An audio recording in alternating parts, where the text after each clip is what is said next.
नमस्कार, मैं आचार्य अनिल आप सभी का स्वागत करता हूं। आप सभी को प्रमोदिनी एकादशी, देव उत्थानी एकादशी, देव उठनी एकादशी, देव उठनी 11 और तुलसी विवाह के दिन की बहुत बहुत शुभकामनाएं देता हूं।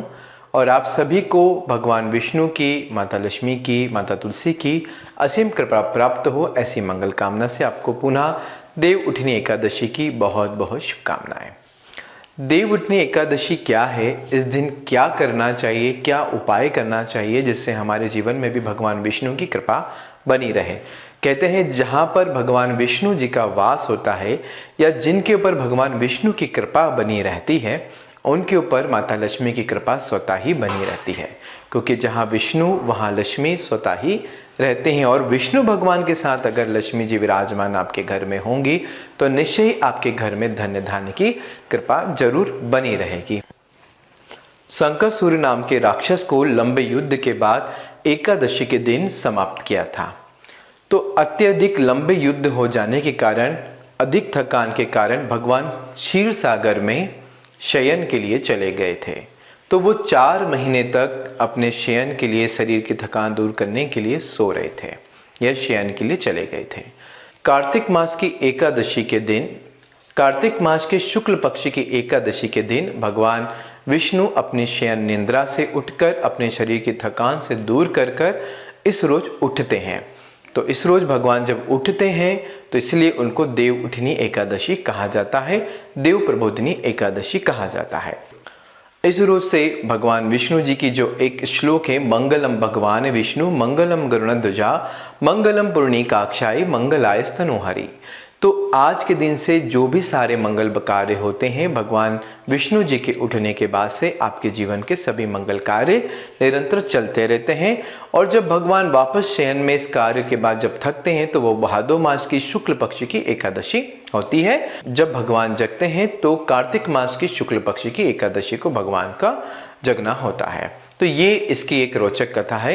ये क्रम निरंतर हर साल हमारे जीवन में आता है, निरंतर ये लगातार क्रम चलता रहता है। तो कार्तिक मास की शुक्ल पक्ष की जो एकादशी होती है, इसको देव उठनी एकादशी कहा जाता है। ये सभी एकादशियों में सबसे महत्वपूर्ण एकादशी होती है।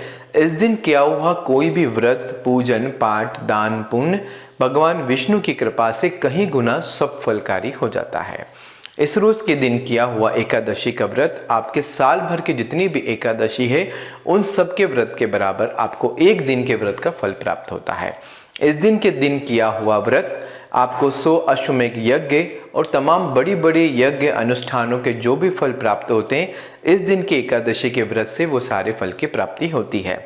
आपके घर में अगर कोई मांगलिक कार्य नहीं होता है तो इस दिन भगवान विष्णु जी की विशेष तौर से पूजन की जाती है। इस रोज भगवान विष्णु जी के साथ साथ में जो है तुलसी की भी पूजन का विशेष महत्व बनता है। इस रोज भगवान विष्णु जी का तुलसी के साथ विवाह किया जाता है। इस दिन तुलसी के वृक्ष को विशेष तौर से सजाया जाता है, उसको चुन्नी उड़ाई जाती है, चूड़ी, मेहंदी, बिंदी जो भी आपके सुहाग सामग्री हो वो तुलसी के वृक्ष को आज के दिन लगाई जाती है। और भगवान शालिग्राम के साथ उनका विवाह किया जाता है।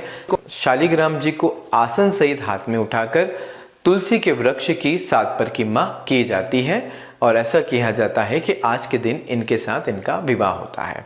ये तो एक सामान्य की प्रक्रिया है, लेकिन इस दिन हम विशेष क्या करें जो हमको लाभकारी हो। इस दिन विशेष तौर से आपके घर में जो है भगवान विष्णु के चरण जरूर बनाएं। वो चाहे आप कुमकुम से बनाएं, हल्दी से बनाएं, अष्टगंध से बनाएं, चंदन से बनाएं, केसर से बनाएं, किसी भी प्रकार की सामग्री से भगवान विष्णु के चरण जरूर बनाएं। भगवान विष्णु के चरण के साथ साथ माता लक्ष्मी जी के भी चरण आप बनाएं, लेकिन चरण ऐसे बताएं कि उनका मुंह आपके घर के अंदर की तरफ बना हो। घर के मुख्य द्वार पर भी आप ये चरण बना सकते हैं या जहां आप पूजन स्थान करते हैं वहां पर भी इनको चरण बना सकते हैं। चरण का मुख ऐसा हो जो आपके घर के अंदर प्रवेश करते हुए हो। इस ओर जिनके चरण की पूजन का विशेष महत्व कहा गया है कि ये चरण जो है भगवान विष्णु के, माता लक्ष्मी जी के आपके घर में पड़ रहे हैं। जब भगवान के चरण आपके घर में पड़ेंगे तो आपके घर से सभी प्रकार की दरिद्रता, दुख सभी दूर हो जाएंगे और भगवान विष्णु के सभी मंगल कार्य जो हैं आपके जीवन में प्रारंभ हो जाएंगे। इस बार की एकादशी का जो समय है, भगवान 4 महीने के लिए शयन नहीं कर रहे थे, इस बार भगवान 5 महीने के लिए शयन कर रहे हैं। तो ये विशेष दिन भी ये बनता है कि भगवान इस बार 5 महीने बाद उठ रहे हैं। तो बहुत एक लंबा समय बाद भगवान का देव उठनी एकादशी आ रही है और विशेष तौर से ये गुरुवार के दिन पड़ रही है। तो भगवान विष्णु का ये दिन भी माना जाता है, गुरुवार भगवान विष्णु का दिन है। तो ये एकादशी आपके जीवन में बड़े ही शुभ फल देने वाली है। तो विशेष तौर से इस एकादशी का व्रत जरूर करना है। विशेष तौर से भगवान शालिग्राम जी का और भगवान विष्णु जी का आपको पूजन करना है, उनको स्नान कराना है, धूप दीप दिखाना है, चंदन का तिलक लगाना है, आसन बिछाना है, चौकी लगानी है, रंगोली बनानी है और साथ में भगवान के चरण आपको विशेष तौर से बनाने हैं। साथ में आपको एक बाजू में जो है वृक्ष भी आपको साथ में रखना है।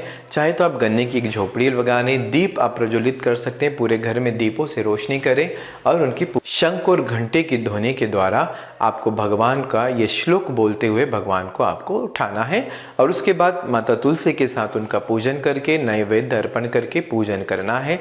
और आपको प्रार्थना करनी है कि आप हमारे घर में सभी मंगल कार्य जो अभी तक रुके हुए थे, जो भी शुभ कार्य अभी तक रुके हुए, उन सभी कार्यों को पूर्ण करने के लिए आशीर्वाद प्रदान करें। हमारे घर में मंगल कार्य हो, धन धान्य की वृद्धि हो, सुख समृद्धि हो, ऐसी कामना के साथ हम आपका पूजन कर रहे हैं, आपका व्रत कर रहे हैं, आपका ध्यान कर रहे हैं। इस रोज़ रात्रि जागरण करने से भी बहुत पूर्ण फल प्राप्त होता है। इस रोज़ भगवान विष्णु का कोई भी मंत्र आप जप कर सकते हैं, ओम नमो भगवते वासुदेवाय। इस प्रकार के मंत्रों का भी दिन भर सुमिरन करें, क्योंकि ये बड़ा ही दिन है।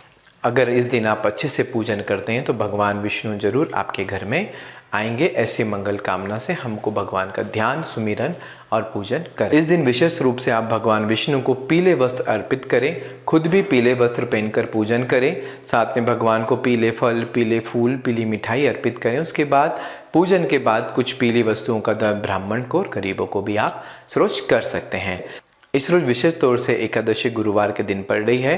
तो आपके जीवन में अगर बृहस्पति देव या गुरु ग्रह किसी भी रूप में कमजोर है तो उस दिन ये पूजा करने का, दान करने का ये विशेष दिन है, जिससे आपके गुरु ग्रह में वृद्धि होना शुरू हो जाए। इस रोज विशेष तौर से शंख से भगवान का अभिषेक करें, माता लक्ष्मी जी का अभिषेक करें, विष्णु जी का अभिषेक करें और शंख की पूजन करें। उसमें अक्षत, पीले अक्षत करके और तुलसी का दल शंख के ऊपर भी जरूर चढ़ाएं। शालिग्राम जी के ऊपर तुलसी का दल, शालिग्राम जी के ऊपर भी मंजरी सहित तुलसी का दल चढ़ाएं। भगवान विष्णु को भी तुलसी का दल चढ़ाएं। आप जो भी भोग लगाएं उसमें तुलसी का पत्ता जरूर उसमें रखें। तो ये सभी उपाय एकादशी के दिन के हैं। तो आप सभी को पुनः ये सभी उपाय एकादशी के दिन आप करें तो आपके जीवन में भगवान विष्णु की विशेष कृपा प्राप्त होगी। आप सभी को पुनः एकादशी की बहुत बहुत शुभकामनाएं।